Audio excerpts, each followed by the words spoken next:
So we're going to start with a segment we call ABM prospects. So this is literally the tippity top of our funnel and something we target using Propensity all the time. So just to give you a sense of it, this account list has 465 accounts in it.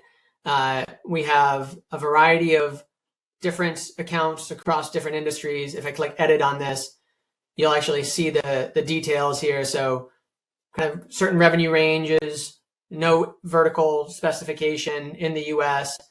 The real kicker is they're trending on account-based experience, account-based marketing, or account-based sales development, and potentially up to one or more of our competitors. So we'll take this list. Now we have our list of accounts and we have our list of contacts. So the first thing we're going to do is go into an ABM campaign motion. And you can see we've already pre-configured this. But if I look at the first campaign on our list, this is our prospects campaign, our first step in the ABM orchestration journey. And it's tied back to our ABM prospects list that we were just looking at. So this list is part of this campaign. And you'll see in here we have the audience that's associated with it. We'll have the playbook associated with it as well. We'll have the, and then we can have the launching motion as well. So we create an omnichannel playbook. We're matching back to those 465 or so accounts and all 5,000 of those marketers. And we're sending them through an omnichannel motion that we launch and then track the analytics on the other side. And then as we get engagement with those accounts and contacts, we have a second list of hot prospects and a second campaign of hot prospects. So this is our retargeting list. So if I go back to my audience tab, you're going to see both the ABM prospects list that we were just working with, and then a list of hot prospects as well. So the hot prospect list is a second list we've created, and you'll see we have a list of contacts associated with this one as well. And this is our retargeting audience. So we've got the hot prospects accounts, which is the same account list. And then we filter into the buying circle of marketers again. But instead of just every marketer at those accounts, if I scroll down to the bottom here, there's a filter that allows us to say, we only want hot leads to retarget. So we're only going to take a subset of the leads from those accounts that are actually engaging and move them into the next phase, which is retargeting for just the hot leads. So it allows us to build out a second campaign targeting just those hot leads that have started to move through the funnel. So by using audience building in a kind of smart way, you're able to say, well, here's every prospect. And now here are just the hot prospects. And you can exclude hot prospects from the first one, so that way you're not double dipping. So it makes it really easy to go from like awareness to consideration and conversion. And this is a super common way for people to set up like retargeting motions from their ABM campaigns. You can also set up another audience type. So instead of just doing retargeting from your ABM campaigns, you can also set up website retargeting. So anybody that's visiting your website, if you want to do retargeting for that audience as well, but that's a different segment. That's a different type of user. This is literally following the same market segment from campaign 1 to campaign 2. When we get into campaign 3 or 1B, and now when we get into 2, you're actually going into the same, you can use the same segment, but this is when things get really dynamic and powerful by using not just propensity reports following the segments, but you can actually extend this beyond propensity and pull data from your CRM system. So again, if I go back to the audiences tab, you can see the early stage opportunities. There's 31 of them with one buying circle attached. And you can see it was generated through a Salesforce report. So we have a bunch of Salesforce reports now. They're going to help drive the rest of our campaign orchestration. And this sort of dynamic nature totally transforms the way our customers do lifecycle marketing. Instead of just pushing audiences from awareness to consideration to conversion and trying to track all that data within the ABM platform, we're using Salesforce or HubSpot or external like CRM reports and lists to build out dynamic audiences that continue to push the audience through the buying cycle. So you can see like every stage of the buyer's journey is now mapped to an account list within Propensity. And it helps just funnel people through it or funnel accounts through it all the way down from top to bottom here.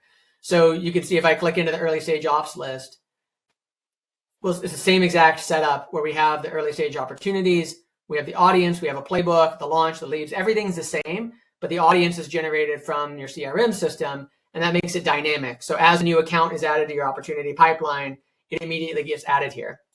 And then on top of that, one of the biggest benefits that you're going to find is in the, surprisingly to us, in the exclusion lists, you can now say, hey, anytime there's an account with an opportunity, we don't want to be targeting in our prospecting campaign or our hot prospecting campaign.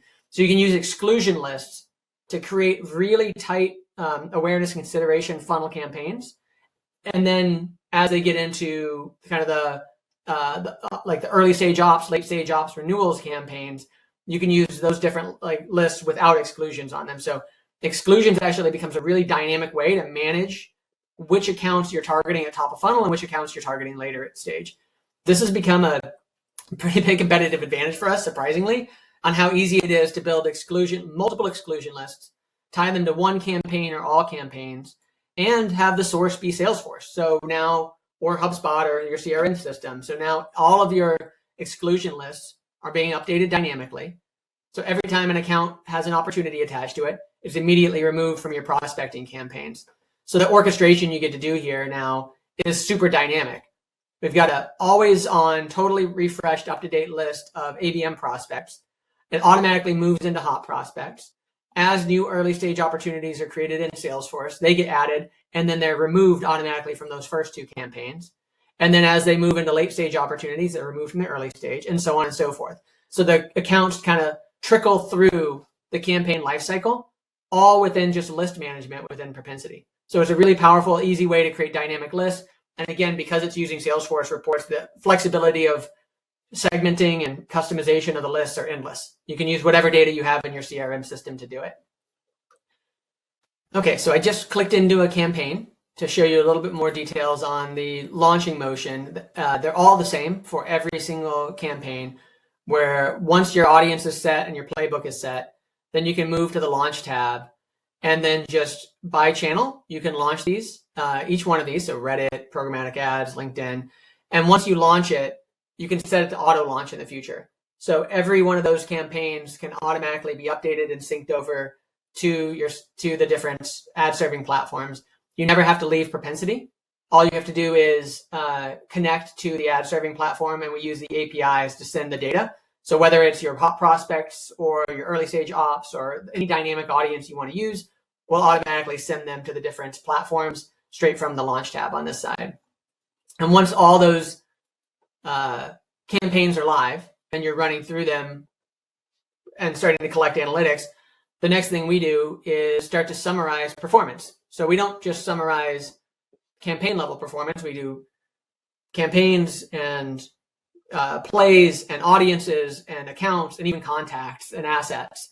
So you'll see here, this report highlights how this particular channel with this particular audience for this run date performed. So you can see accounts targeted, contacts targeted, impressions, clicks, and then we give recommendations. We have a recommendation engine on how to improve the performance or how to accelerate performance on a high performing campaign.